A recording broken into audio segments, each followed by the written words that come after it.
خطرهایی که میتواند آینده کشور ما و ارزش‌های ملی ما را در خطر بگذارد و میتواند حتی به نابودی کشور ما و شما بیاید برساند. و میخوام راجع به این 4 خطری که از دیدگاه شخصی من میتواند خطری را احیا کند که تاجیکستان و مردمش در یک زیلق قرار بگیرند صحبت خواهم کرد. البته هر یک کشور برای پیشگیری از هر خطری که برای استقلال اون کشور تهدید میکند چاره بینی میکند، میاندیشد، فکر میکند و سر راه این را میگیرد. اما در تاجیکستان متاسفانه این چیز برعکس است. ما میبینیم که برای از بین بردن و احیا کردن و این ساختن این مشکلات ها که برای از بین روی تاجیکستان مهیا میکند بیشتر میشود و حکومت خودکامه رحمانوف همیشه تلاش و کوشش میکند که چون این خطرها هر روز بیشتر شود و ما این را میبینیم. دوستان عزیز، من میگذارم به قضیه اصلی که موجود است.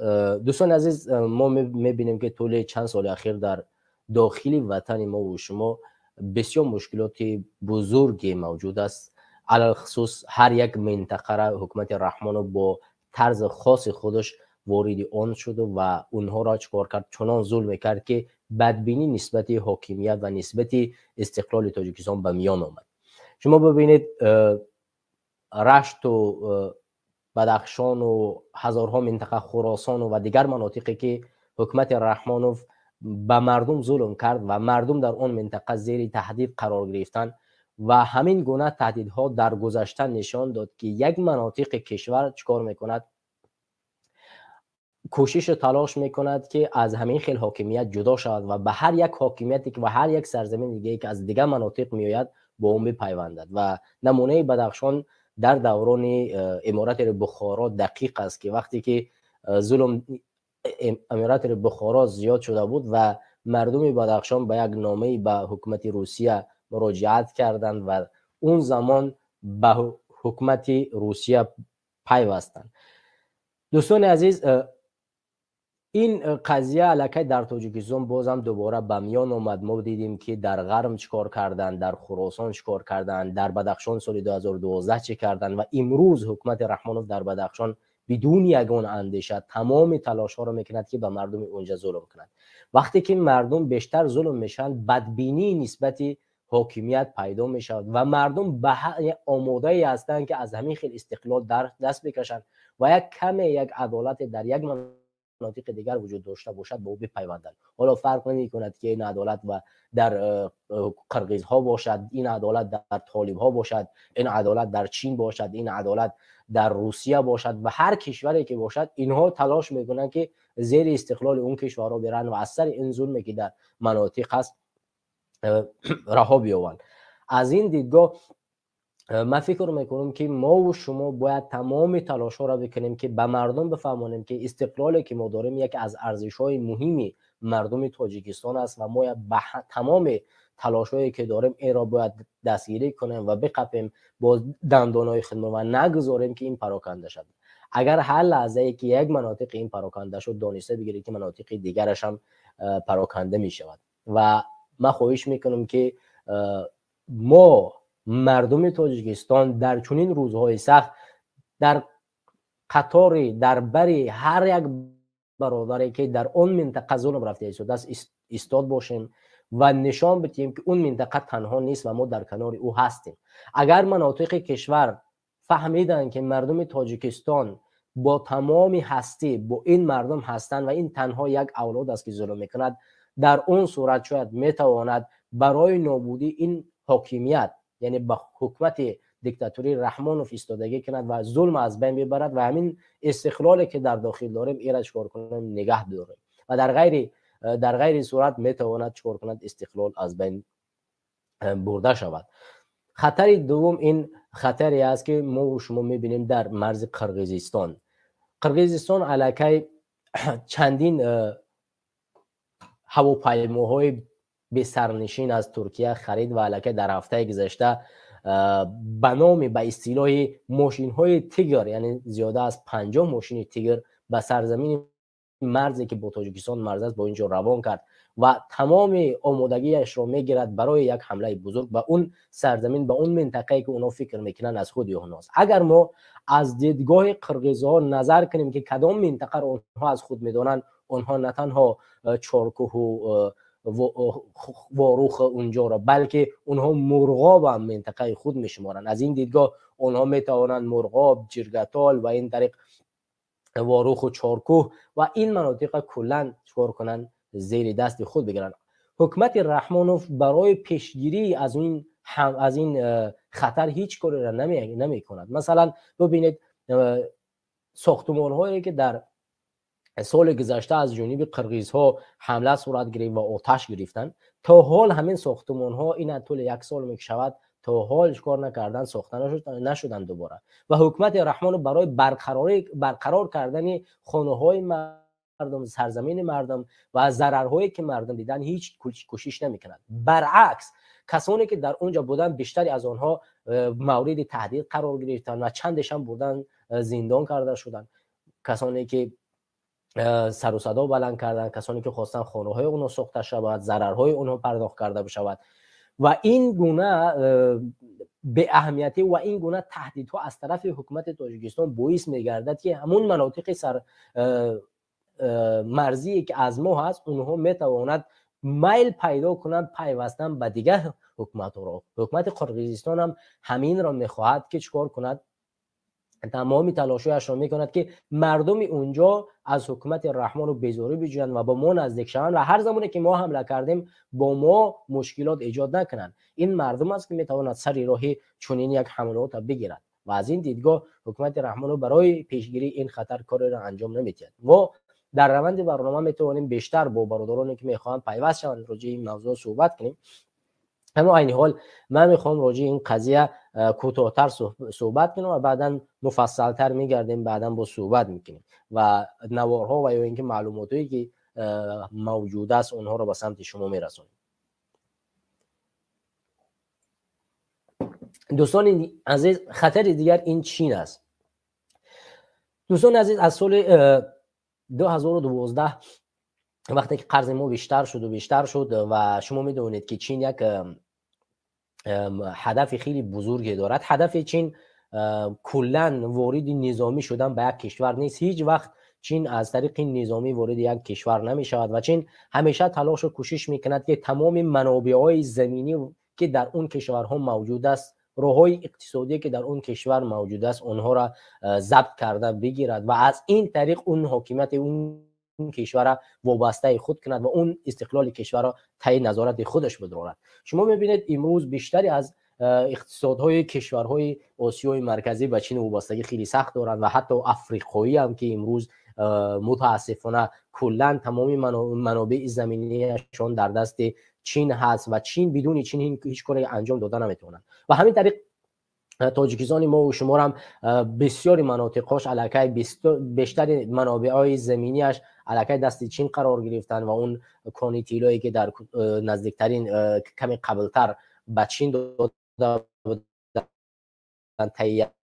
یک شرطنامه و زمین رو که برای 50 سال به چین فروختن و دههای دیگر نمونه های مثالی که موجود است و اون بخش نظامی که در کوههای بدخشان ساخته شد و دهها چیزهای دیگری که امروز چین تلاش میکند با تمام توانایی هایی که دارد، پول قرض میدهد، همه کارها را میکند، این منافع ملی ما را در خطر میگذارد و این کارهای چین میتواند تهدید به اون کند که آینده این استقلال ما و شما از دست میرود و هر حکومتی که به میان میآید باید زیر تابع چین باشد و چین هر کاری را که در داخل وطن ما و شما میخواد انجام میدهد، هر منابعی را میخواد از دست ما میگیرد و هر سرزمینی را که میخواد سرزمین خودش میکند و ما و شما یک کشوری که 9 میلیون اهالی داریم نه توانایی ایستادگی در مقابل یک حکومت چین رو با این قدر اهالی و با اقتصاد بزرگی که موجود است توانایی ایستادگی را نخواهیم داشت و این خطرها میتواند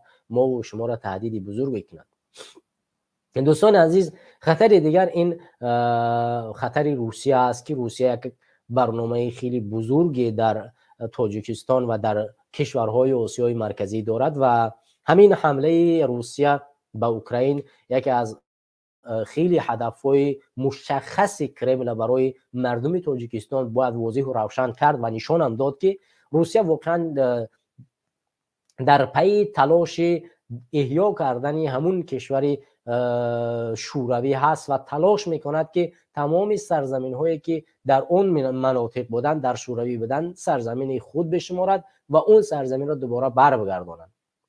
حالا ببینید دوستان عزیز، مگر روسیه میخواهد که در تاجیکستان یک کشور دموکراتی در عین حال موجود باشد و کشور تاجیکستان و مردم تاجیکستان در بهترین حالت زندگی کنند و توانایی اقتصادیشون از روسیه بیشتر باشد و کوشش کنند مستقلانه زندگی کنند؟ البته روسیه این چیز را نمیخواهد.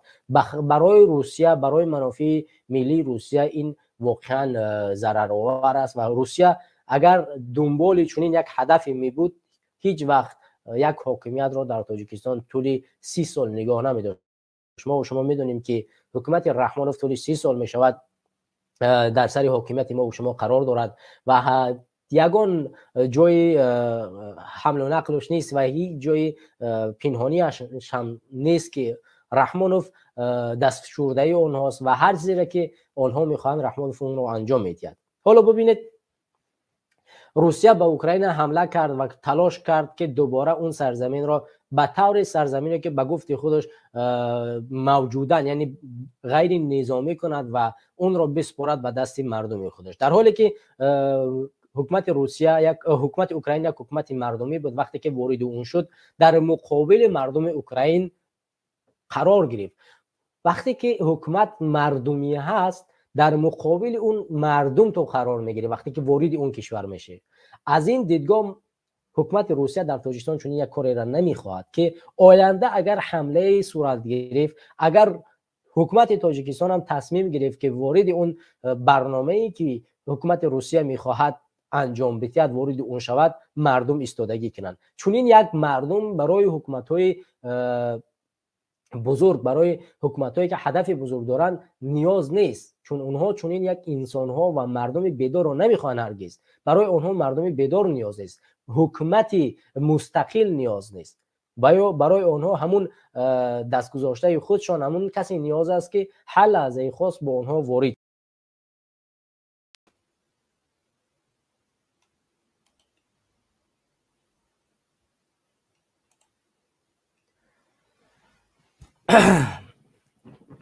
عرض سلام و ادب خدمت همه شما بینندگان و هموطنان عزیز و گرامی قدرم. امیدوارم که هر کجای نباشین تن صحت و سلامت باشین. هموطنان و همدیران عزیز، اگر صدای ما در پخش مستقیم هست در زیر نظریات بنویسین و ما نظریات نظر میکنیم و انشاءالله امینیم که برنامه قدرت و حقیقت رو آغاز میکنیم. دوستان و هموطنان عزیز، از همه شما خواهش میکنیم که در نظریات بحثی غیر از موضوع نکنین و اینجا ما موضوع رو گذاشتیم با احترام به موضوع و صحبتی که ما انجام میدیم. فقط راجع برنامه و موضوعی گذاشتیم صحبت کنین و کوشش کنین که با دیگر اختلاف نکنین و تحقیر و داشتم یک دیگر را انجام ندید. زیرا ما همه از یک کشور هستیم، از یک وطن هستیم و دوست داشتن یک دیگر این یک چیزی مهمتر از همه چیز دیگه ای هست که باید به هر حالتی که نباشد، هر عقیده‌ای که نباشد احترام با دیگر داشته باشیم. تشکر از برادر ما علامه بکر ابوزید که نوشتن صدای ما خوب است. زنده باشین برادر گرامی و ان شاء الله که برنامه را بازم آغاز میکنیم. السلام علیکم و رحمت الله و برکاته خدمت همه عزیزان و برادران و خواهران گرامی قدرم. این عبید الله سعیدی هستم. در برنامه قدرت و حقیقت در حضور شما قرار خواهم گرفت و چند ساعت دیگری وابسته به موضوعی که گذاشتیم صحبت خواهیم کرد.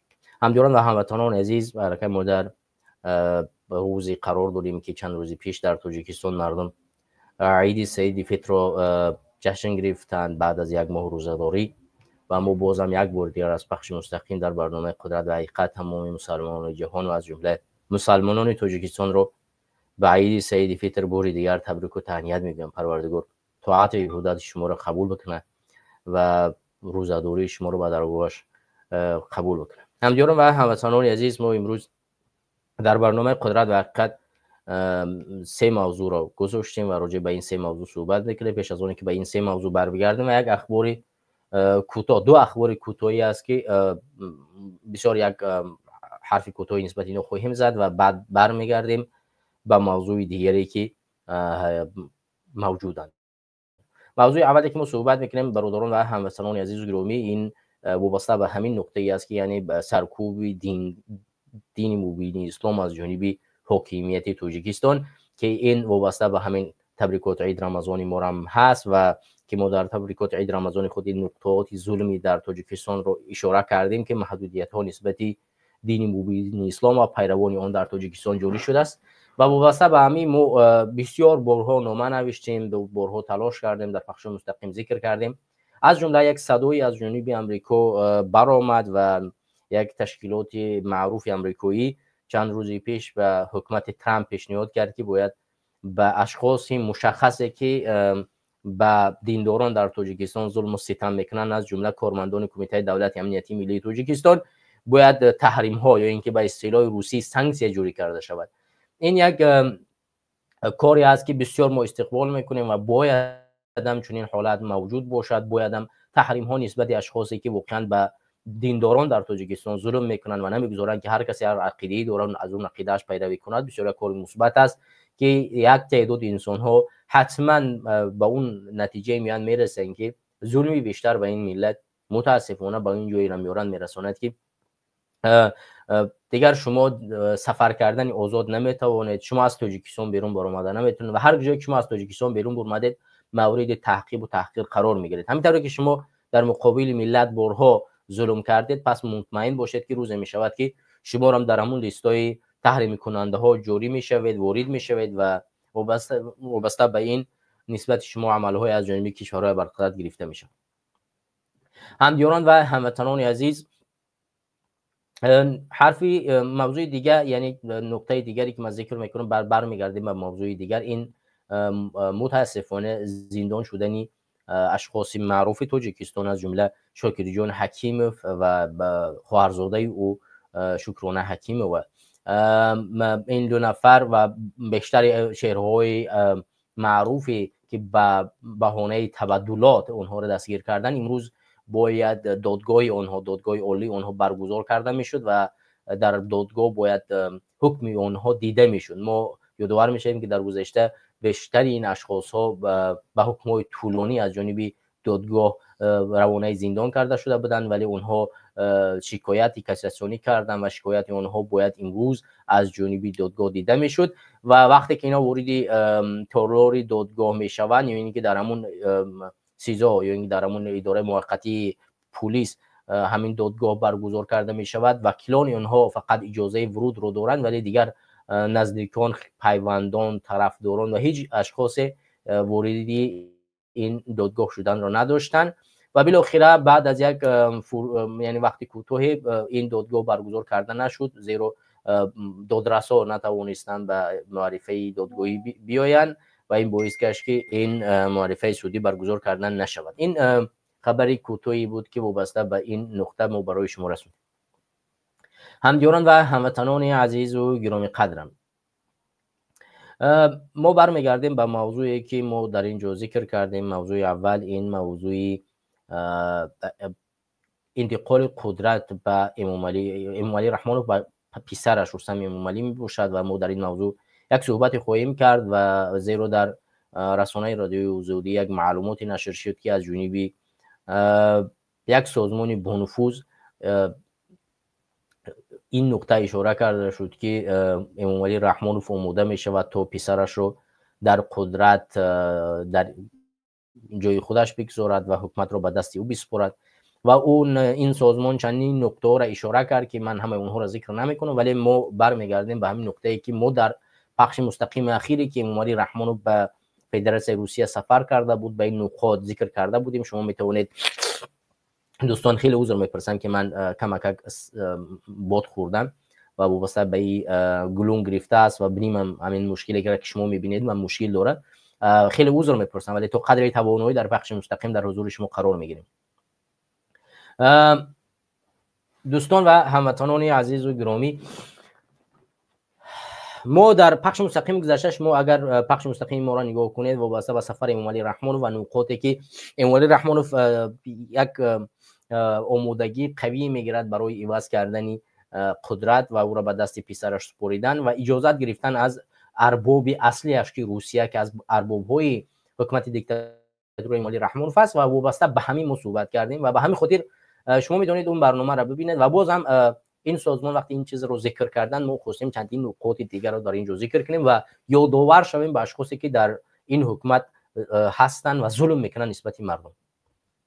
همدیران و هموطنان عزیز، همونطور که شما میدونید سال گذشته و در اول سال امسال و در آخر ماه سال گذشته حکومت دیکتاتوری امالی رحمانوف و خود امالی رحمانوف دستور داد اشخاص مهمی را به مانند شیرعلی میرزا، یوسف رحمان و دهها بکسبور و دههای دیگر را که سالها در این حاکمیت موجود بودند و خشتواری نزدیک به امالی رحمانوف داشتند در سر قدرت قرار داشتند و اونها را از وظیفه گرفتن یک خیلی مشکلات سختی بود و این چنین زندان کردن اشخاص‌های معروفی که قبلا در حکومت بودند به مانند ظریفی و دههای دیگر، این نقاط خودش اشاره به اون میکند که واقعیت حکومت امالی رحمانوف بعد از گرفتن از سر قدرت چنین اشخاصی با نفوذ در تاجیکستان جوانایی را که سن سالشان به سن سال فرزندش نزدیکتر هستند و توانایی که این اشخاص در طول 10 سال تا 15 سالی که در قدرت بودند و در هر یک نقاط تاجیکستان اشخاص خود را جای کردن اونها را گرفت. یعنی این آدمان ضعیفی را گذاشت که اینها توانایی دفاع کردن یا توانایی مشکل ایجاد کردن را برای رستم امالی نداشته باشند. ما مثال میگیریم اگر که فرض کردیم که رستم امالی به سر قدرت بیاید و در قدم اول او روبرو می شود با اشخاصی که ایدئولوژی کهنه روی سرشان دارند به مانند مثلا بیسبودی، بکسبور، مثلا رحمان یوسف و دههای دیگر. مثلا اینها اشخاصی هستند که ایدئولوژی کمونیسم و فکری کهنه همون قوم پرستی، نجات پرستی و کهنه را دارند که اینها با اون فشاری که بر رستم میارن در سر حاکمیت همون بالانس نگاه کردن نمیشه. و از این جانب وقتی که امالی رحمانوف تمامی اشخاص ها را سر قدرت گرفت و نفرای نزدیکی خودش را در سر حاکمیت ماند و به روسیه سفر کرد، در اوج اجازت را گرفت که پسرش رستم امالی باید به سر قدرت بیاید و اون وقتی که روسیه این اجازت را داد اینا برگشت با یک لبخند خوشحالی از روسیه و همونطوری که ما را میبینید الکی در جشن نوروز با رقص سرود و با این کارها، این یک نمونه این جشن گرفتن امالی رحمانوف از اجازتی که اربابش برایش داد. حالا هموطنان و همدیران عزیز و گرامی قدر، ببینید ما همینجا یک نکاتی را ذکر میکنیم که باید کسانی که در حکومت هستند به مانند امروزه مثلا سید مومین یتیموف رئیس کمیته امنیت ملی تاجیکستان، رحیم زاده رمضان وزیر کارهای داخلی تاجیکستان، خب سیراج الدین وزیر کارهای خارجه تاجیکستان و ده نفرای دیگر که 10 سالهاش در این وظیفه ها هستند و اونها باید این نقطه رو در نظر بگیرن و خصوصا سید مومین یتیموف که سالها با ظلمش مشهور است در تاجیکستان و نفرهای کلیدی خود را دارد در داخل تاجیکستان و یکی از نفرهای مهمی یکی تغییرات در تاجیکستان از دیدی بعضی ها موجود است. همین شخص یعنی اینها فکر میکنن که یتیموف توانایی همین دیگرگونی را در تاجیکستان دارد که این خانواده را کنار بزند و خودش با اون نفوذی که در داخل تاجیکستان وارد کرده است، یعنی با اون بخش امنیتی که در همه ساحه آدمای خودش را وارد کرده است، میتواند یکی از کارهای را انجام بدهد. و همچنان این آخرین نکته که بیشتر اشخاصی را که به تبادلات متهم کردن از بعضی افکارها هم با این عقیده هستند که اونها میخواستن سید مومین یتیموف رئیس کمیته امنیت ملی رو یعنی به دام خود بیافتانند، ولی موفق به این کار نشدند. شاید روسیه ضد این کار شد و یا اینکه ازبکستان میتواند، چون سید مومین یتیموف ملتش ازبک است و اون میتواند در اینجا دخالت کرده باشند و یا اینکه دخالت دیگری باشد که نتوانستند سید مومین یتیموف رو به دام بیافتانند و او را پشتی پنجره ببرند. حالا مراجعت به همین است که هر یکی از شما که ظلم کرده دانسته بگیرید که به مانند همین اشخاص یکی یکی مورد لیست تحریم های امریکا، اروپا و دیگر کشورها میشید و علاوه بر این بر رحمانوف لازم نمیشه در شما رو در عوض اون چیزی که باید فرزندش رو به قدرت بیاره شما رو در یک پول حساب نمی کند و شما رو روان میکند، همونطوری که بکسبور با پنسیه رفت و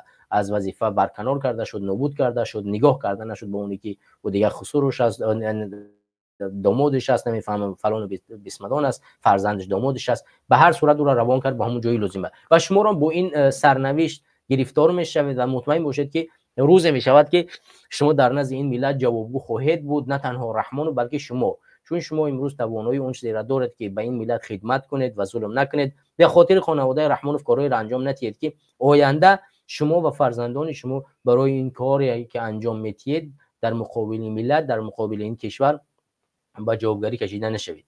به همین خاطر ما از همه شما خواهش میکنیم و طلب میکنیم که این مسئله را خوبتر بیاموزید و ببینید که رحمان به خاطر خانواده‌اش و منفعت خانوادگیش به هیچ کسی ما و شما اهمیت نمیدهد و هیچ توجیهی که براش ارزشمند نیست و ارزش ندارد و هر لحظه که همون منفعت شخصی و منفعت خانوادگیش اگر برایش مهم یعنی پیش اومد، هیچ کسی از ما و شما برای او لازم نیستیم و ارزش نداریم و همون روزی همون لحظه ما و شما را از بین میبرد و نابود میسازد. فرقی نمیکند که ما در کدام وظیفه ایم و چی نفوذ داریم.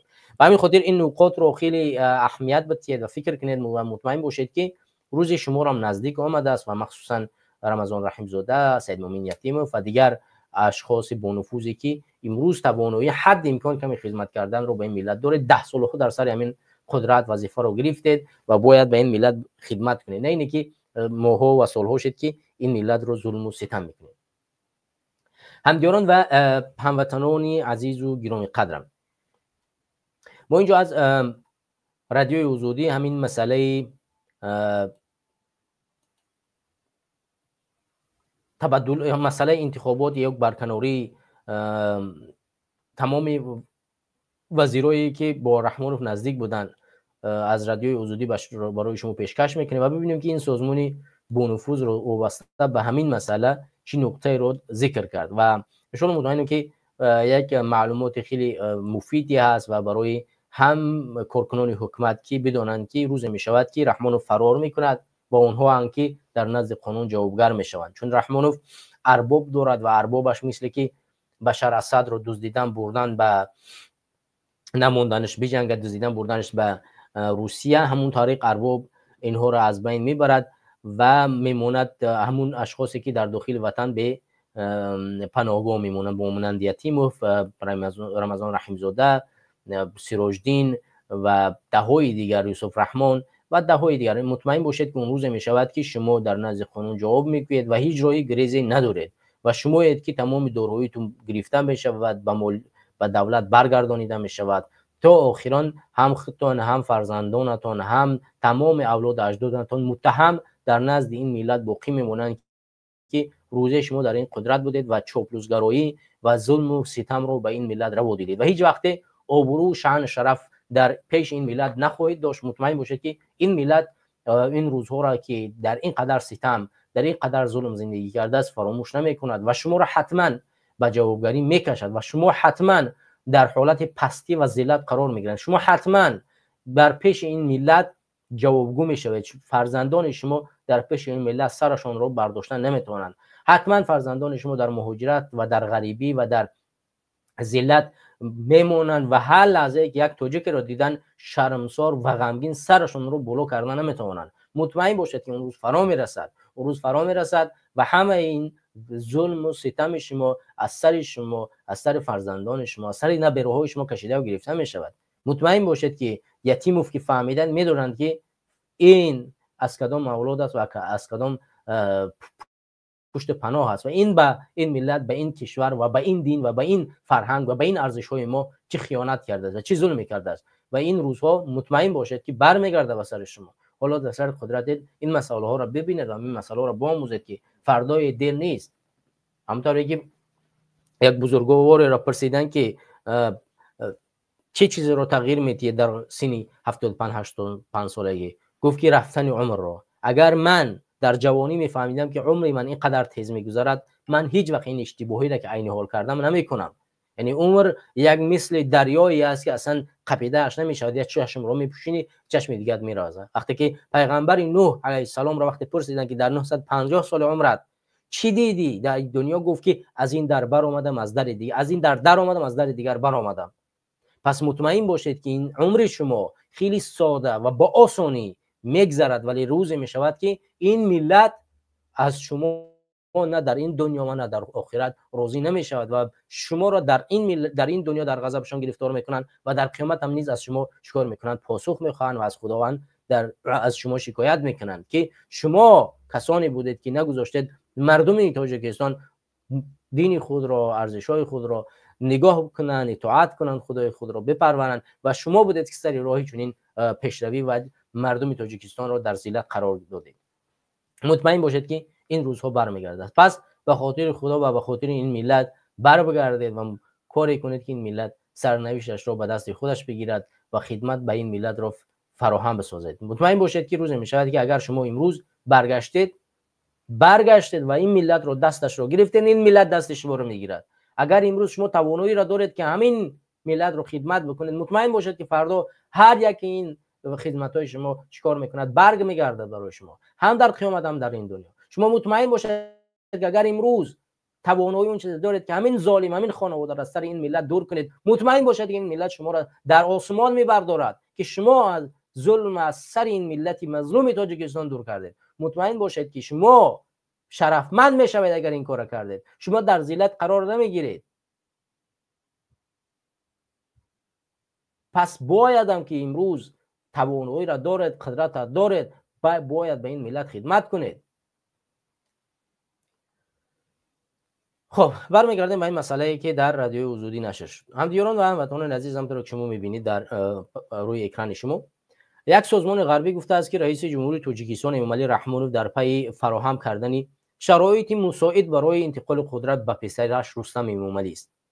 مرکز کنگره در برلین روز 25 مارس در گزارش گفت با همین دلیل تا رفع همه تهدیدهای احتمالی ممکن است پاکسازی ادامه کند، ولی معلوم نیست که تا کی. یعنی شما هم در میبینید دوستان گرامی، من این رو برای شما سرخ میکنم. این مرکز تحقیقاتی میگوید که یعنی تا زمانی که همین حکومت علیش نشود پاکسازی ادامه میکند. پاکسازی است که پاکسازی از مانند یتیموف، رمضان رحمزاده و دههای دیگری که این حالت ها را میدونند. شما مطمئن باشید که مثلا به مانند علیشیر میرزانباتوف رئیس ولایت مختار کوهستان بدخشان، اینا مطمئن باشند که شما اینقدر نفرها را در اینجا ظلم کردید، به قتل رسانیدید، کشتید. شما فکر میکنید که شما را زنده میمونند این حکومت؟ اینا برای خودشون شاهد نمیخواهند. و مطمئن باشید که همون روزی که شما لازم نشدید، شما را به هر بهانه‌ای به مانند ظریفی وزیر خارجه پیشین تاجیکستان و دههای دیگر پشت پنجره میبرند و در همونجا یگون زهر، یگون بلایی میتیان که شما در همونجا چیکار میکنید؟ هلاک میشوید و جان خود را میسپارید. مطمئن باشید که این روز نزدیک است.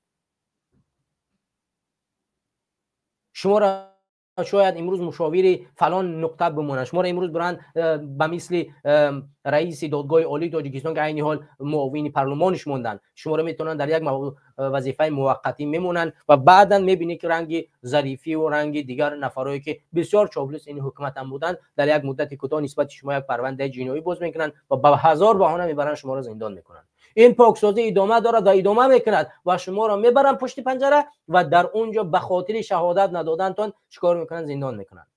علیشیر میرزانباتوف، ظلم تو را مردم ولایت مختار کوهستان بدخشان، ظلم تو را مردم تاجیک و ملت تاجیک و کل تاجیکستان هیچ وقت فراموش نمیکنن. اون ظلمی که با اون ملت مظلوم در 2021 انجام دادی هیچ وقت فراموش نمیشود. فکر میکنید که این مردم از این میگذرد؟ هیچ وقت این ظلم شما فراموش نمیشود.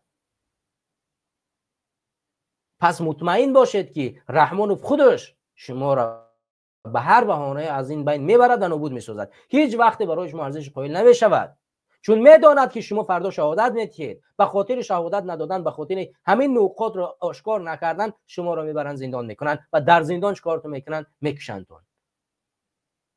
پس مطمئن باشید، بر بخیزید، امروز توانایی خدمت را خدمت کنید، امروز توانایی سرنگون کردن همین ظالم داره سرنگونش کنید.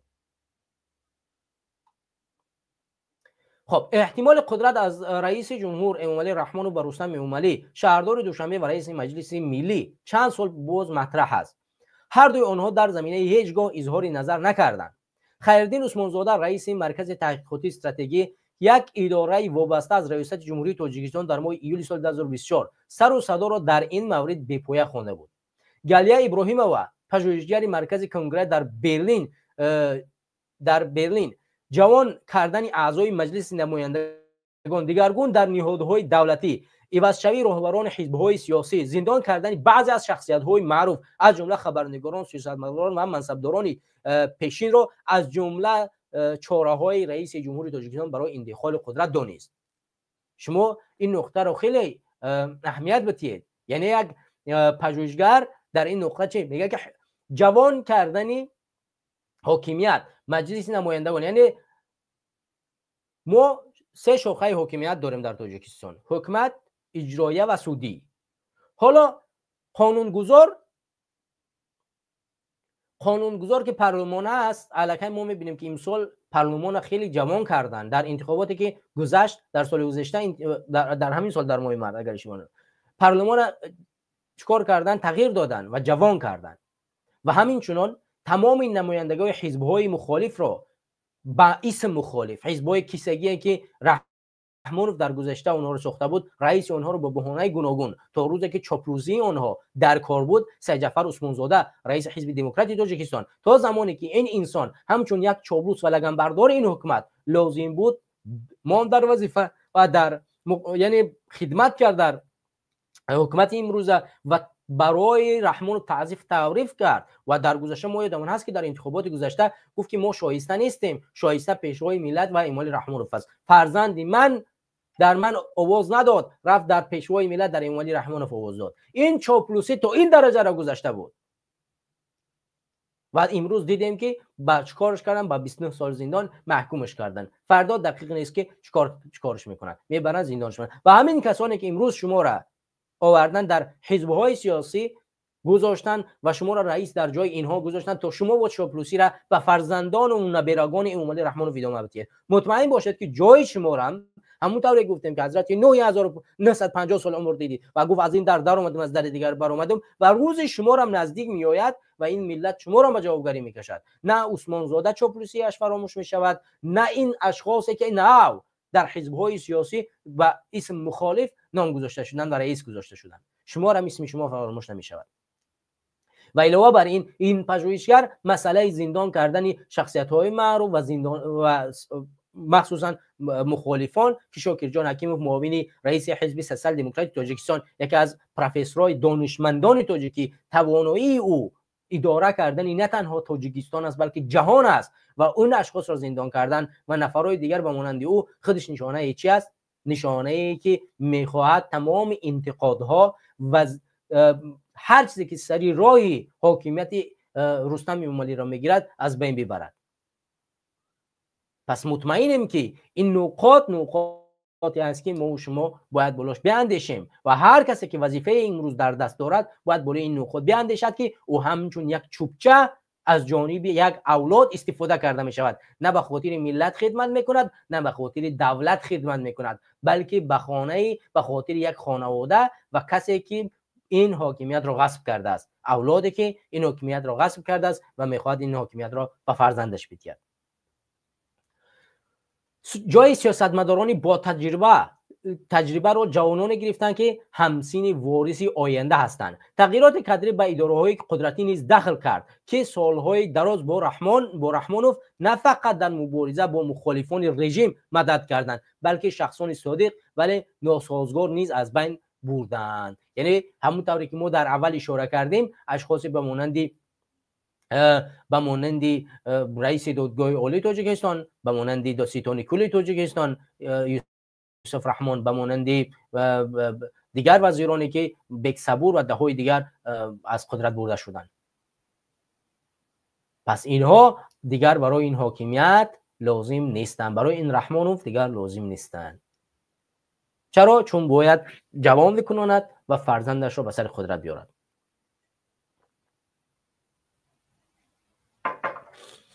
با نگاشته ابراهیم و حتی قدرت‌هایی که مخصوصا با رحمانوف نزدیک بودند، منصب‌های خود را از دست دادند. یا در مورد این شیرعلی میرزا وزیر پیشین دفاع و رستم نظرزاده رئیس سابق کمیته حالت‌های فوق‌العاده نیز نام گرفته است. این هم غیر منتظر بود که پاکسازی به نزدیکان رحمانوف بخصوص رئیس خدمات علاقه بک صبور و دادستان کل یوسف رحمان پیوند گرفت. پسران هر دو با دختران رحمانوف ازدواج کردند و سالها دراز کفالت دخل ناپذیر آنها بودند. یعنی ازدواج کردن فرزندان اونها کفیل چی بود؟ نگاه داشتن قدرت در دست اینها. ولی امروز وقتی که رستم اموملی وقتی به سر قدرت میخواد بیاد، اولین کسی که در مقابل رستم اموملی قرار میگیرد این کی است؟ فرزندان همین منصبداران. اولین کسی که در مقابل رستم اموملی قرار میگیرد یعنی فرزندان این همین کسانی که دختران اموملی رحمان در دست آنهاست، یعنی دامادهای اموملی رحمان. اینها علاقه تاجیکستان از دیدگاه اقتصادی چنان دزدیدن که تمام دارایی ها و تجارت تمام چیزها در دست دامادهای اموملی رحمانوف است. و وقتی که رستم اموملی قدرت را در دست میگیرد و اولین کسی که در مقابل این قرار میگیرد و همین حکومت را چکار میکند؟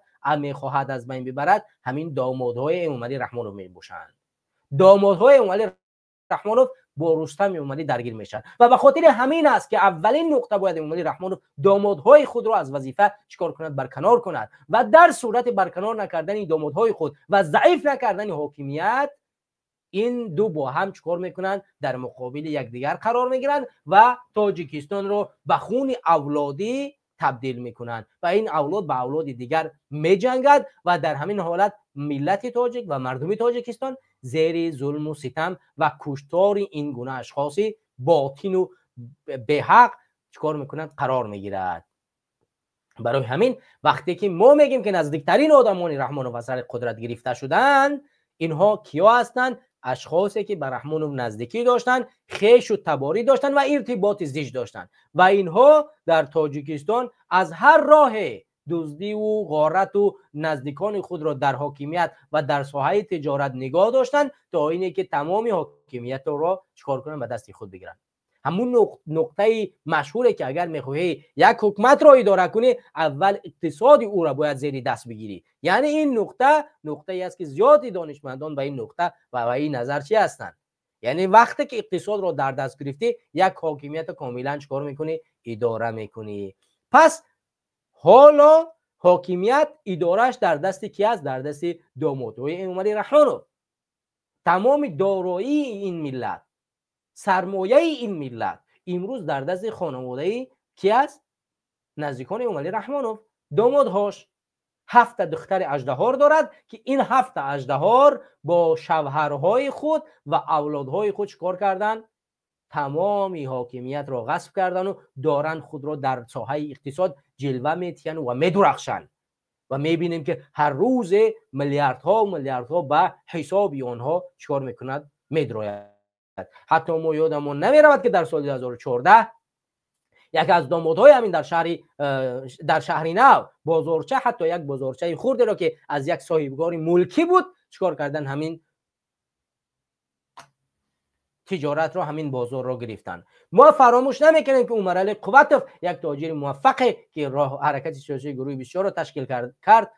پیش از آنی که این حرکت را تشکیل کند مالکیتش از جانب همین دامادهای اموملی رحمانوف گرفته شد. ما هیچ وقت امید 88 را که شرکت‌های نفتی در تاجیکستان داشت، خیلی چیزهای سوزشواری در تاجیکستان داشت، ما دیدیم که به زندانش کردن و در زندان را به قتل رساندن و تمام مالکیتش را چکار کردن؟ گرفتن. ما این چیزها را فراموش نمیکنیم. کل این اقتصاد، این دارایی، این پولها کجا رفت؟ در کجا است عین حال؟ اینها در کجاست؟ در دست خانواده اموملی رحمانوف، در دست دامادهای او. حالا اگر رستم اموملی به قدرت بیاید و مشکلات رستم اموملی با همین خانواده چکار میکند؟ آغاز میشود. یعنی اولا چکار میکند؟ به شمسالله صاحبوف، کسی که امروز تمام دارایی تاجیکستان از کودکانی که مکتب میخوانند پولشان به جیب او میرود و همینطور شروع کرده از دیگه دامادهاش و از دادر عروس پرزیدنت هم رئیس بانک ملی و همین گونه آغاز می شود مشکلات خود رستم اموملی با این اولاد. برای همین عین حال اموملی رحمانوف چیکار میکند؟ از سر قدرت هر شخصی که ذره ضربه میزند او از بین برده می شود. ذره ضربه میزند به حکومت رستم اموملی باید عین حال از سر قدرت گرفته شود. برای همین ببینید، مطمئن باشید این حرف را در نظر بگیرید اگر حال هم با همین قدر تغییراتی که امامعلی رحمان وارد میکند اگر رستم امامعلی به قدرت بیاد باز هم مطمئن باشید که بالانس حاکمیت را در تاجیکستان که خیلی پیچیده است در دست گرفتن نمیتواند. باز هم به همین اولاد با همین اشخاصی که در تاجیکستان امروز اقتصاد را به هر راه در دست خود گرفتن باز هم با مشکلات روبرو می شود و این مشکلات چنان عمیق خواهد بود که مطمئن باشید که سری همین حاکمیت را میخورد. ولی در اینجا ملت قربان جنگ این خانواده می شود. حتی عقیده دیگری هم است که من بعضی از کارشناسا را در این نقطه فکر نظرشان را وقتی که دیدم گرفتم، عقیده دیگری هم است که حتی روسیه با اندازه یعنی به امامعلی رحمانوف اجازت داد که بچه‌اش را یعنی پسرش را رستم امامعلی را به قدرت بیارد. ولی حالا بازی پشت پرده روسیه که تغییر حاکمیت در تاجیکستان باشد میگن موجود است. چون در قرقیزستان همسایه ما نگذاشتن که از خانواده به خانواده بگذرد، در ازبکستان همسایه ما نگذاشتن که از همسایه به همسایه بگذرد. پس همین گونه تغییراتی که در قرقیزستان روسیه وارد کرد و همین گونه تغییراتی که در ازبکستان روسیه وارد کرد و امکان دارد که در تاجیکستان نیز چنین یک تغییرات به میان بیاید. و به خاطر همین است که امامعلی رحمانوف چیکار کرد؟ در نقطه اول رستم سید مومن یتیموف را زیر ضربه قرار داد و خواست که اون را متهم کند با یک تبدلاتی که به گفت رحمانوف در مقابل حاکمیت کرده شد و این تبدلات را قربانیاش و مانند سید جعفر عثمانزاده، شاکرجان حکیموف، همراه خان ظریفی و دهها چهره‌های معروف تاجیکستان شدند و میخواستن از این طریق چیکار کنند؟ سید مومن یتیموف را در دام بیافتانند و برن زندانش کنند. و اگر که سزاوار این زندان سید مومن یتیموف بود به خاطر این قدر ظلمی که در تاجیکستان کرده است، حالا میتواند سید مومن یتیموف نفری روسیه و نفری یک کشور دیگری باشد که برای حاکمیت آینده آماده بگیرد، چون از این نقاط تازه برآمد و سید مومن یتیموف را نتوانستند زندان کنند. ولی متاسفانه در این بازی ها یکی از نفرهای مشهور و خدمتگزار این ملت، دانشمند و توانای ما، شاکرجان حکیموف، در این بازی ها پشت پنجره برده شد و خواهرزاده او رخشانه حکیموف. ولی ملت باز هم به ضمن همه همین خاموشی را اختیار کرده است و منتظر است که این حکومت با یکدیگر درگیر می شود، که یک حکومت دیگر یا که یک ابوالقدرت دیگر میاد در تاجیکستان ما، یک نفر دیگر در قدرت میماند که اون باز همون ظلم امامعلی رحمانوف را با طور دیگر ادامه میدهد. آیا میتواند در تاجیکستان یک حکومت دیگری به اسم هر چیز دیگر بیارد، به اسم دموکرات، کمونیسم، اسلام، هر چیز دیگر، ولی اگر اون حکومت از جانب هر کشور ابوالقدرت دیگری در تاجیکستان تعیین کرده بشود، مطمئن باشید که باز هم همین حکومت امامعلی رحمانوف در چهره دیگری خواهد بود که چیکار میکنه؟ ظلم را ادامه میدهد. پس باید ما و شما در اینجا زیرکی سیاسی را از دست نمیدادیم و نمیگذاشتیم که همین رخشانه حکیموف مادری که فرزندی 8 ماهه دارد پشت پنجره برود. و اگر همین مادری فرزندی 8 ماهه دارد و شیرخواره است و اگر همین مادر ملت ما را نخیزان و ملت ما نبرآمد مبارزه نبرد، پس مطمئن باشد که این ملت بر وقت مرده است و جنازه این ملت الکی خوانده شده است. چون وقتی که مادر یک فرزند 8 ساله پشت پنجره برده می شود و اونم به خاطر دفاع سرزمین که زمین ما به چین فروخته شده است و به خاطر اینم اینقدر نقطه نوشتهش برده زندان کرده می شود، پس مطمئن باشید که جنازه چنین یک ملت خوانده شده است پیش از آنی که مرده باشد. این ملت دیگه برای بیداری نیست و منتظر انقلاب مردمی در تاجیکستان بودن امکانش وجود ندارد. ملت ما دیگر به هیچ راهی بر نمیخیزد و بیدارم نمیشود و یگانه راهی سرنگون کردن این حاکمیت تبدلات است و برای تبدلات میشود این حاکمیت رو از بین برد. حالا بعضی از اشخاص سیاسی شاید به این نظر نباشند، شاید فکری من رو غلط بدانند، ولی یگانه راه در تاجیکستان برای تغییرات این راه تبدلات سیاسی است. او رو هر حزب سیاسی و برنامه‌ریزی میکند، تحریزی میکند و هر راهی را میبینند. شاید ملت در یک نقطه میاد به اون نقطه میرسد که باید چنین راه اندازی کرد، ولی راهی دیگری موجود نیست. ما دوام این نقطه رو میخونیم. بر اساس فرمان رئیس جمهوری تاجیکستان بکسابور که بیشتر با اظهارات عجیب و ساختمان سازمان بناهای استقامتی قهرمان مطبوعات بود بازنشست شده است. یوسف رحمان حالا دبیر کل شورای امنیت ملی تاجیکستان است. نوبسته از آن که رحمانوف حفظ واریز خود چی چاره میاندیشد، هیچ زمانی نیست که او قدرت نگاه داشتن میتواند.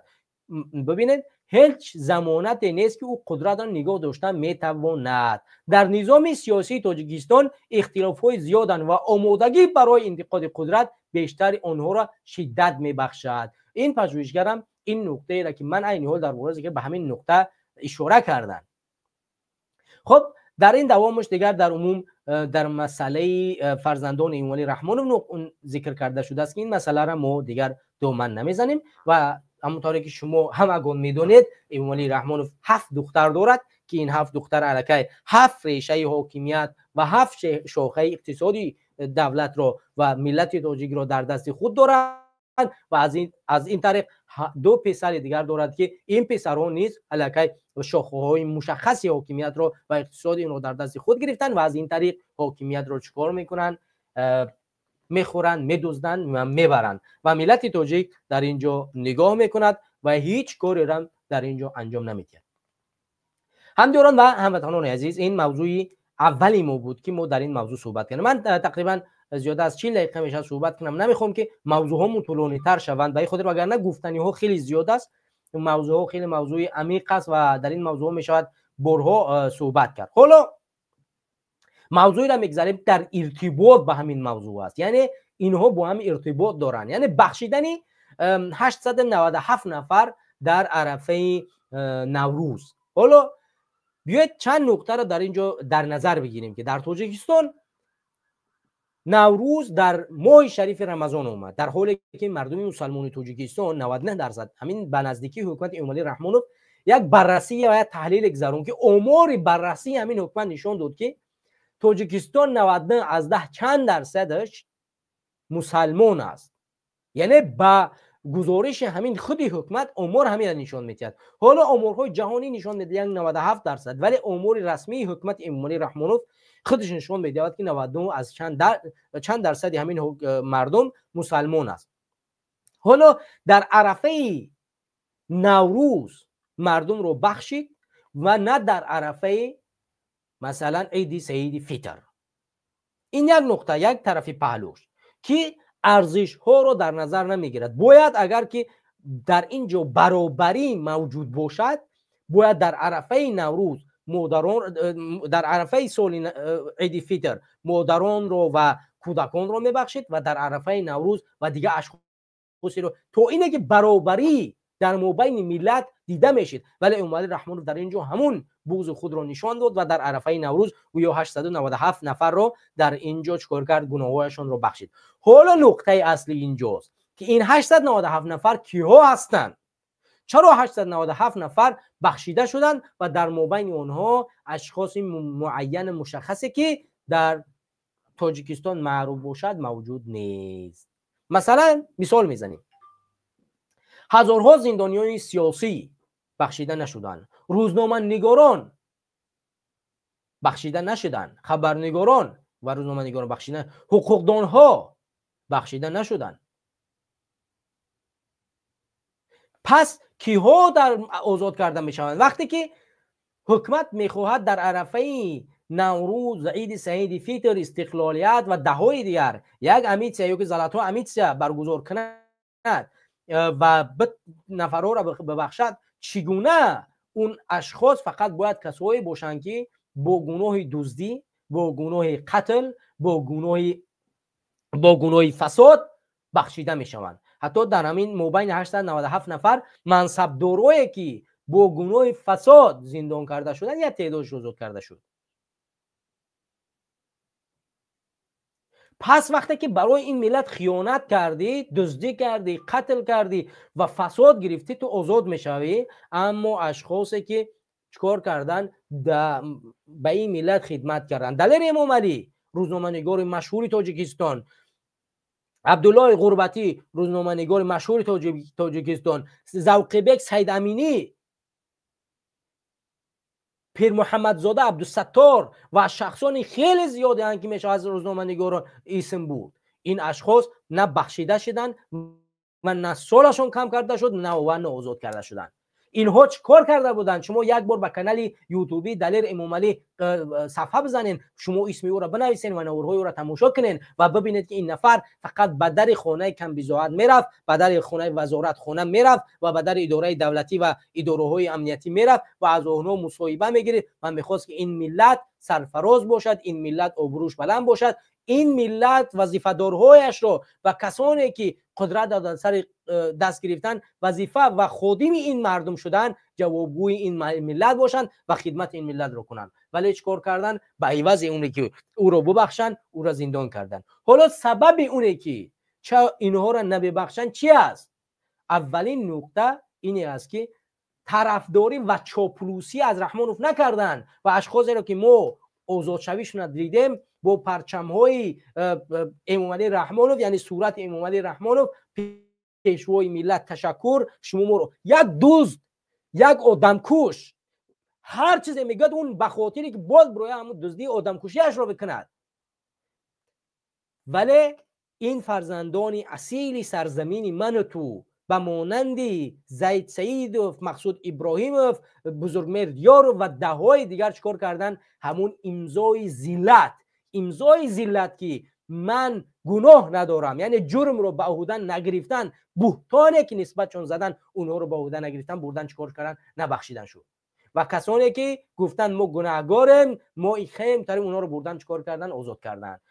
دوز و راهزن و ستمکار و فسادکار و همه کسایی که این گناه رو کردن و اقرار کردن که این گناهی ماست که کرده بودن، اونها آزاد کرده شدن. ولی خدمتگاران این ملت میدونن که اونها به خاطر خدمت و زندان شدن اینو به عهده نگرفتن و این امضا رو نگذاشتن. ما یادمون هست که در سال 2019 میخواستن در انتخابات پرزیدنتی رستم امالی را در سر قدرت بمونن و به خاطر همین میخواستن همین امید سیزلاتو امیسی که امسال شد در همون سال 2019 انجام داده شود. یعنی تو امسال ایرا کشوندن 5 سال کشوندن، یعنی در همین 5 سال چیکار کردن؟ اومدن 897 نفر آزاد کردن، در حالی که میتونستن 3-4 هزار نفر آزاد کنن. در تاجیکستان امروز از همین سیاسی‌ها 3-4 هزار نفر بیگناه در اونجا شیشته است. ما در سال 2019 معلومات دقیق داریم که اینها رفتن از زید سیدوف، از بزرگمیر یاروف، محسود ابراهیموف، امیدجان صالحوف و دههای دیگر، محمد علی حید و دههای دیگر گفتن که بیایید شما با ما چیکار کنید؟ سازش کنید، شما گناه خود رو به عهده بگیرید و از جناب عالی پیشوای این ملت به گفته اونها بخشش و عذر بپرسید، ما شما را میبخشیم. و اینها چیکار کردن؟ گفتن که ما این ذلت رو نمیپذیریم، این ذلت از ما نیست و این ذلت رو ما لازم نداریم و این رو به عهده نگرفتن. این مهر خیانت و این مهر ذلت رو به دوش خود نزدن و قبول نکردن و گفتن که برو گم شید، ما این کارو نمیکنیم. زندان بهتر است، افضلتر است از اینه که ما این ذلت رو پیش رحمان رو بپذیریم و از رحمان رو بخشش بپرسیم برای کاری که نکردیم، برای خدمتی که در حق این ملت کردیم. ما این کارو نمیکنیم و به خاطر همین رحمانوف اینها رو چیکار کرد؟ نبخشید. چون رحمانوف غرورش اجازه نمیداد براش که کسانی که باید از او بخشش نمیپرسن، گناه رو اقرار نمیکنن و چیکار نمیکنن؟ کسانی که نمیخواهند که رحمانوف به سر قدرت باشد اونا بخشیده شوند. پس مطمئنا این نقطه رو که ما ذکر کردیم سبب اصلیش در اونی است که افکار اشخاص معین مشخصی مانند دزد، فسادکار، قاتل، تجاوزکار، هزار کس چیکار کردن؟ از زندان‌های تاجیکستان آزاد کرده شدن، مگر نفرای مهم. همداران و هموطنان عزیز، همین طریق من سلکه برنامه یا اینکه پیوند برنامه را در زیر نظریاتم برای شما روان میکنم و علاوه بر این در زیر نوار هم گذاشتم. شما میتونید به استودیو پیوست شوید و راجع به موضوعی که ما صحبت کردیم فکر، نظر و عقیدتون رو بگید و صحبت کنید. همداران و هموطنان عزیز، کسانی که دشنام میکنند از مدیریت رو خواهش میکنیم که کسانی که دشنام میکنن کاملا بلاکشون کنین و کاملا نظریاتشون پاک کنین و کسی که به یکدیگر دشنام میتید اهل ما نیست. ما دشنامگر از هر طرفی که نباشد محکوم میکنیم و ما با دشنامگر هیچ وقت کار نمیکنیم و کار نخواهیم کرد. به همین خاطر برادرها هیچ قدم نشه، هر کسی که دشنام میکند از ما نیست و ما به اون اشخاصی که حق رد میکنن دشنام میکنن ما در حکومت آینده نمیخواهیم که اشخاص مانند اولاد امام علی رحمانوف که با حق رد زنده هستند پیش بروند. همدران و هموطنان عزیز، این دو موضوعی بود که ما پیرامونش صحبت کردیم. ما برمیگردیم به موضوع آخری که ما در اینجا گذاشتیم، موضوع ملاقات سه پرزیدنت امام علی رحمانوف، صادق جباروف، شوکت میرزویف و راجع به سازشنامه‌هایی که در اینجا نوشته شد و نقاطی که در این جشن نوروزی در شهر بوستانی خوجند از جانب تاجیکستان یا که حکومت تاجیکستان برگزار کرده شد و این ملاقات در اینجا صورت گرفت و ما پیرامون همه یک صحبتی کوتاهی خواهیم کرد. ما طولانی صحبت نمیکنیم. همونطور شما میبینید من خسته مریضم ولی بازم کوشش میکنیم که راجع به همین صحبت. همدران و هموطنان عزیز، همونطور که شما میبینید مردم خوجند غم زده اند و چند سال شد از جانب حمله هایی که از قرقیزستان صورت میگیرد فرزندان این سرزمین اما مخصوصا مردم ولایت سوغد در خون آغشته بدن و زیاده از 100 نفر در همین چند مناقشه هایی که صورت گرفت کشته شدند و چندین نفر دیگر زخمی گشتند. اینها نه تنها سربازان وطن بودند بلکه اشخاص های محلی هم بودند، بسیاری ساکنانی که در همین جنگ ها اشتراک کردند، ساکنانی که رفت و آمد کردند، اینها مورد حمله قرار گرفتند و اینها کشته شدند. حالا در شهر خوجند یک کنسرت بزرگ برگزار کرده شد و در این کنسرت در مناسبت نوروز حالا رحمانوف نوروز رو روزی سیوم یعنی عید فطر رو روزی سیوم اعلان کرد تا اینه که روزی 31 بتواند این جشن رو در شهر خوجند برگزار کند و به خاطر همین دستور داد به مفتیات کشور که مفتیات این نوروز رو روزی سیوم یعنی عید سعید فطر رو روزی سیوم اعلان کند و این تنها به خاطر آن چیزی بود که امام علی رحمانوف چون این خواهش داشت تا اینکه بتواند نوروز رو در روز 31 در شهر خوجند جشن بگیرد. ما دیدیم که در تمام جهان عید سعید فطر همون شام یعنی بگاه روزی سیوم اعلان کرده شد. تو اون روزی که همون ماهتاب دیده نشد روز عید سعید فطر اعلان کرده نشد و ما دیدیم که بعد از تقریبا ساعت‌های نمیفهم 5-6 تاجیکستان یا 8 تاجیکستان بود عصر پیش از عصر برای بعد عصر اعلان کرده شد. حالا رحمانوف عید رو متاسفانه در تاجیکستان تقریبا یک هفته پیش اعلان کرد به خاطر که این دستورات اولکه پیش از رمضان گرفته شده بود چون باید در ماه یعنی در 31 اپریل سال جاری در شهر خوجند همین کنسرت برگزار کرده میشد و رحمانوف باید در این روز چیکار میبود؟ روزخور میبود که تمامی مینوشی و شن رقص و سرود و این کارها رو در اونجا انجام میداد. حالا این ملاقات برگزار کرده شد. پرزیدنت قرقیزستان صادق جباروف به تاجیکستان به شهر خوجند سفر کرد. از جانب پرزیدنت ازبکستان شوکت میرزویف نیز سفر داشتند و امام علی رحمانوف هر دو اینها را از فرودگاه ملاقات کردند و در روز 31 اپریل یک کنسرت خیلی بزرگ دایر به همین نوروز یعنی نوروز و ملاقات اینها صورت گرفت. ما در این کنسرت بزرگی که شاید میلیون ها سومونی در اینجا مصرف شده بود ما دیدیم که همون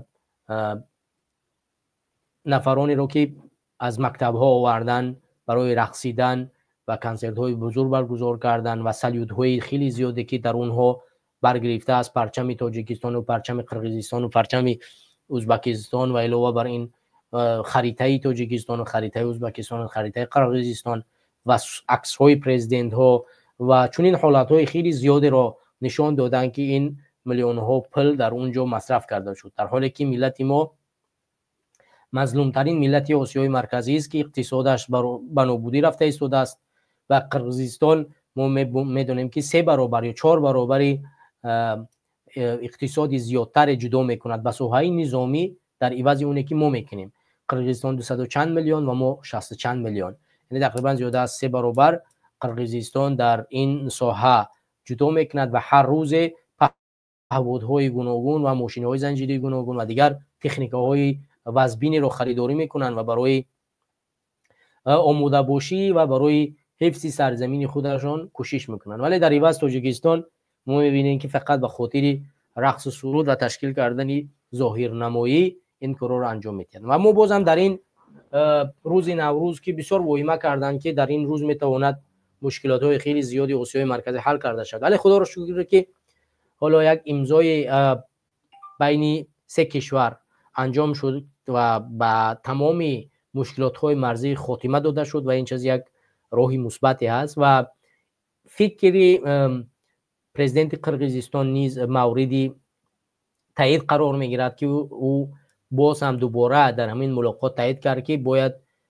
ویزا مولتی ویزا کرده شود بین کشورهای ما که هر یک نفری که به کشور ما سفر میکند یا به کشور شما سفر میکند بتواند با ازبکستان و قرقیزستان هم به تاجیکستان و ازبکستان هم سفر کند و این بسیار نقطه مثبت است و در اینجا اشاره بر این باز هم ذکر کرده شد که اگر چنین روابط جاری کرده شود در این روابط میتونن دیگر کشورهای همسایه هم نیز وارد شوند، از جمله قزاقستان و دیگر کشور شاید افغانستان هم، ترکمنستان، ایران و دیگر کشورهایی که میتواند کمک کنند. حالا به همین خاطر این یک جهت مثبتی این ملاقات ها بود و من امیدوارم که حرف صادق جباروف شنیده می شود و این روابط بین کشورها وارد کرده می شود که یک نفری که از دیگر کشور می خواهد مهمان باشد به کشور ما بتواند دیگر کشورها را هم دیدن بکند و همین طریق از دیگر کشورها و این طریق می تواند جلب سرمایه باشد و جلب اونی باشد که ما کشورها و دیگر مشکل نداشته باشد. البته من استقبال میکنم از روابط خوبی تاجیکستان امروز با قرقیزستان و ازبکستان و این جانب از با ایران و این بسیار یک کاری مثبت است و ما امیدواریم که پشت پرده بازی های موجود نیست و این به خاطر همون هدف نیک و سرجم کردنی ملت آسیای مرکزی و به همون نقطه آخری که آسیای مرکزی باید بدون مرز باشد و یوراسیا، یعنی بدانیم که ما در اروپا هیچ مرزی به وجود نداریم، در آسیای مرکزی هم باید چنین باشد و کشورهای آسیای مرکزی باید بین خود هیچ مرزی نداشته باشند و ما باید بدون یک مشکلی بتوانیم به هر کشور آسیای مرکزی سفر کنیم. ما در دوران دولت سامانیان و دیگر دولت‌ها هیچ مرزی بین هم نداشتیم و اگرچه ملت‌ها با هم زندگی می‌کردیم، ملت ازبک و قرقیز و تاجیک و هزارها ملت‌ها ما با هم زندگی می‌کردیم و این مشکلی نداشتیم، اگرچه زیر یک پرچم بودیم ولی به هر صورت ما با هم مشکل نداشتیم و اگر هم همین مرزها از بین برداشته شوند و هر کس با همون برنامه خودش پیش برود و این مشکل پیش نمیاد و من مطمئنم که این مشکل پیش میره. حالا همدیاران و هموطنان عزیز، من فقط اینجا تنقیدم بالای چند نقطه دیگر است. تنقید ما بالای مصرفاتی که در این نوروزها انجام داده می شود. ما هم داره که می بینیم در معرکه های بانفوذی اروپایی و مخصوصا در سال نو میلادی در لندن، یک از مرکزهای بانفوذ جهان اروپا است، همین سال نو میلادی که از جانب همیناست و اینها این چیزا که نصرانیان باید جشن بگیرن، چون این معرکه های دبدبه تشکیل کرده نمی شود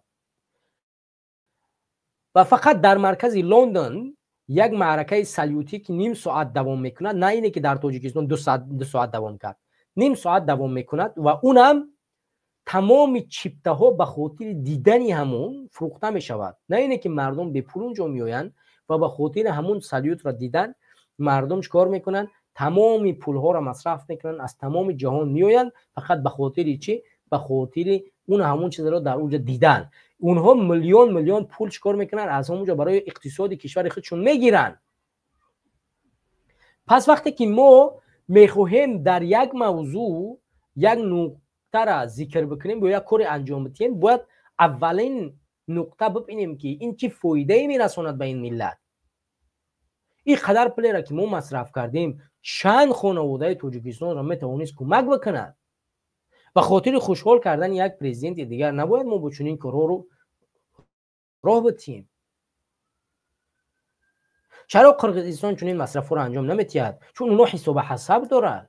چرا ازبکستان چنین مصرف رو انجام نمیتید؟ شما شام دوستی ازبکستان رو دیدید که چگونه گذشت؟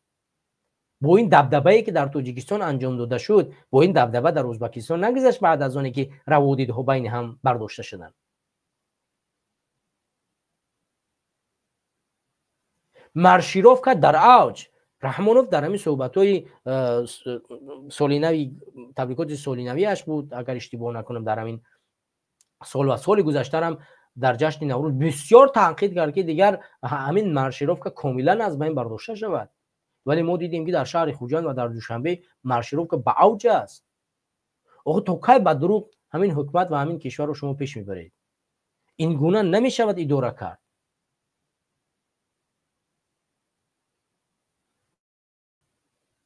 حالا چند نوار رو، یعنی یک نوار خیلی کوتاه من اگر کوشش کنم برای شما از همینجا برسونم، خیلی ببخشید برادر، من همین نوار را اینجا برای شما بیارم.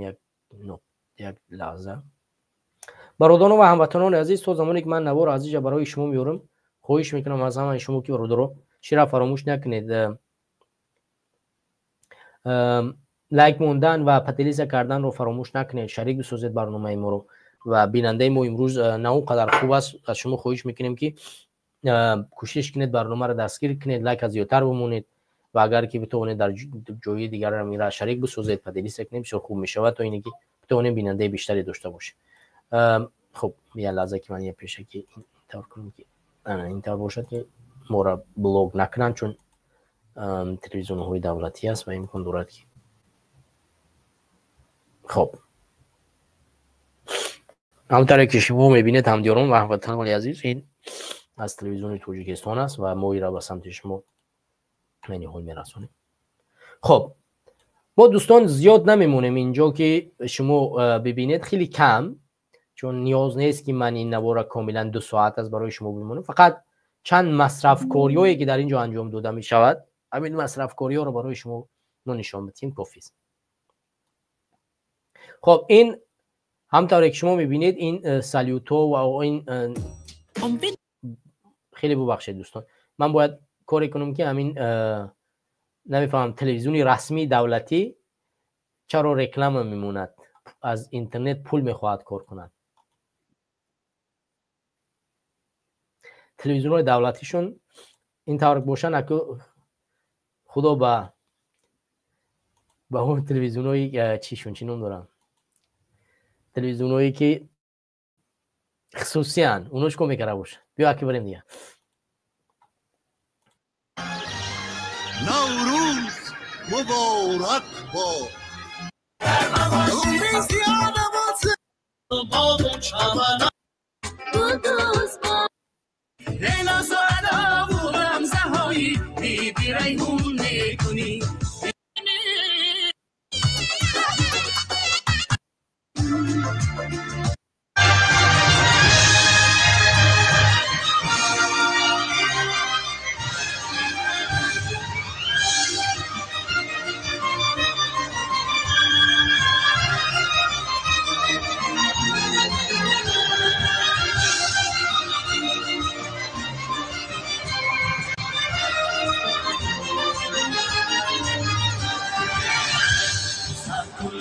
نوروزی با مهر برافروزی دل سردی دنیا را با آتش دل سوزی دل گرمی اجدادی بر جمله بیاموزی با فکری پگاهی خش روشنگری بیروزی روز و شب وقتی ما خورشیدی رو مهتابی یک قوم مرامی ما دلجوی و دلیابی در قلب نشانی ما سرسبزی و شادابی شاگردی بهارانی گل پرور و نوروزی نوروز بود از ما جمله زی نوروزی ما جمله زی نوروزی نوروز بود از ما جمله زی نوروزی ما جمله زی نوروزی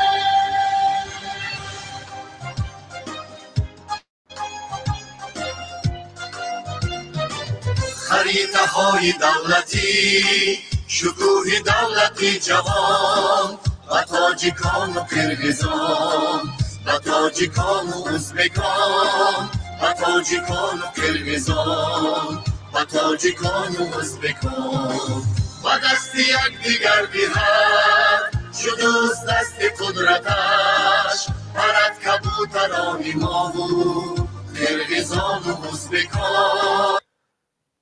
دوستان گرامی و هموطنان عزیز، متاسفانه همطور که شما در همین پرچم میبینید مسئله وروخ باز هم در همین پرچم حتی به خاطر طبع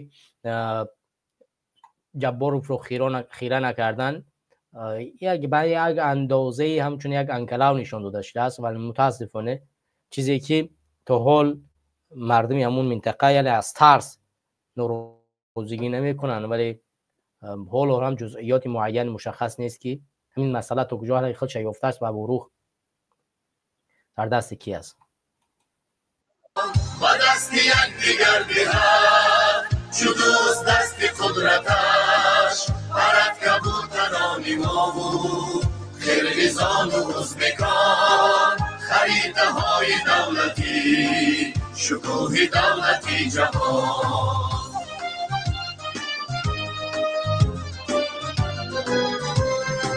خریده می کند عیان که سرحدی وطن کجاست، چه ساحت است مزرعش عزیز خاک و آبی آن، چه ساحت است مزرعش عزیز خاک و آبی آن.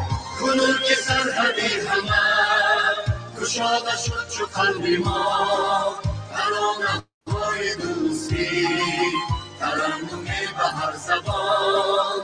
کنون که سرحدی همه کشاده شد چو قلب ما، ترانه های دوستی ترنم به هر زبان، ترانه های دوستی ترنم به هر زبان. آدمان همه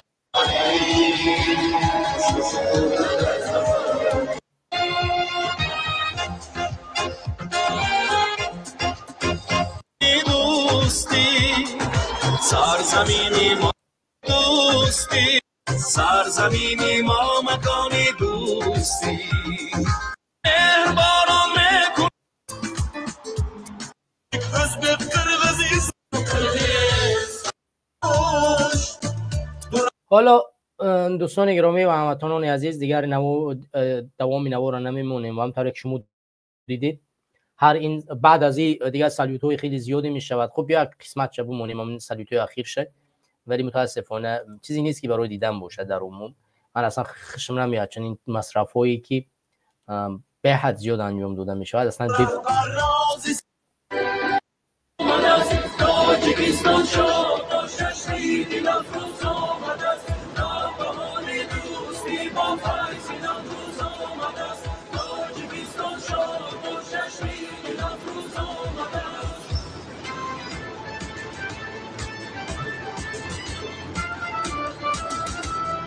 سعادتی سخن با شکوه انجمن، با سعادتی وطن با محبتی دوشم، اهل سوی جاویدان اهل پیجی جهان، سوی فتح پولبها سوی مرعی بلند، کشوری جوان و بش تاجیکستان و بش، تاجیکستان و بش با بش و بش، کشوری جوان و بش تاجیکستان. بس از دوستان این زیاد است دیگه، چند ساعت هم تا دوام میکند و بعضی معلومات زیاده از 1.5 تا 2 ساعت فقط همین سالیوتو کار کرده، یعنی 2.5 ساعت دیگه کنسرت، تقریبا 1 ساعت دیگه صحبت رونی پرزیدنت ها، همین گونه تقریبا کلی روزه اینا در اونجا سیاحت کردن و مصرف کردن و سوم این مردم رو دوزیدن.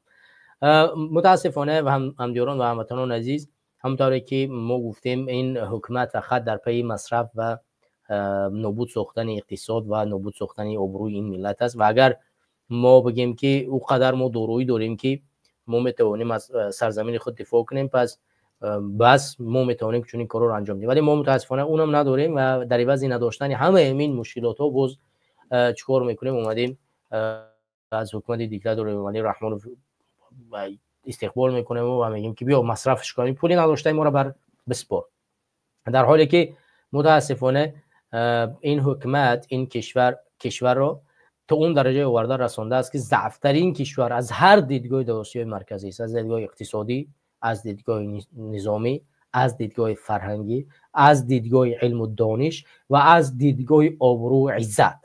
از همه همینها در تمام جهان امروز ما را پستر و پستر برده است و هر نقطه را نظر نمیکنی با این قدر فرهنگ بوی غنی که ما داریم، باز هم از همه ساحه ما شما را چکار کرده است و پایانترین ذلت برده رسانده است. به همین خاطر من از همه شما همدیران و هموطنان خواهش میکنم که این نقطه را نگاه کنید و ببینید که امانی رحمانوف چه ارزش‌هایی را برای شما تا امروز باقی گذاشته است و چه کارهایی را انجام نمیده. خب بخشش دوستان یک زنگ تلفنی بود خاموش کردیم. خب دیگر همدیران و هموطنان عزیز، وقت شما را زیاد نمیگیرم، طولی 1 ساعت 10 دقیقه میشه در خدمت شما بودیم. من همونطوری گفتم من مریضم، متاسفانه این مریضی قدر اجازه نمیده که در پخش مستقیم زیاد بشینیم. از گلوم در میکنه، از آبی بنیم زیاد میریزه و در حضور شما هم دیگه با صدای خسته زیاد بدنم شاید شما هم خسته کنه همدیران و هموطنان عزیز. و ما فقط خواستیم از وظیفه خودمون که گفتن از حقیقت رو بیان کردن و تحلیل کردن اون را به سمت شما برسونیم و اون هدف اصلی که این آگاهی سیاسی و بیدوری سیاسی برای جامعه است که اون رو ما قدر بتوانیم انجام دادیم و مطمئنیم که مردم از نقاطی که زدیم چیزی رو برای خودش فایدهش بود میگیرد و اگر فایدهش نبود بگذارد به دیوار و انشاءالله که بازم در خدمت یکدیگر قرار میگیریم و اگر ما مشکلی داشتیم شما را میتوانید با فیسبوک ما در تماس بشین. فیسبوک ما هست عبیدالله سیدی بنویسین و اگر اشتباهاتی موجود بود ما مودع اصلاح هستیم و هر لحظه که هر اشتباهی صورت گیری و یا که حرفی ما کسی را رنجاند ما مودع بخشش هستیم و میتونید با من تماس بگیرید و من مطمئنم که میتونیم به یکدیگر کمک برسونیم تا در راه اصلاح و در راه پیشبرد جامعه به یکدیگر کمک کنیم و پیش بریم و همین از زیبایی ما و همین از روشنایی ما. دیگه شما رو به خدا میسپارم برادران و هموطنان عزیز. بار دیگر عید شما رو مبارک میگم. پروردگار همه شما رو در امانش و در حفظش نگه داره. السلام علیکم و رحمت الله و برکاته.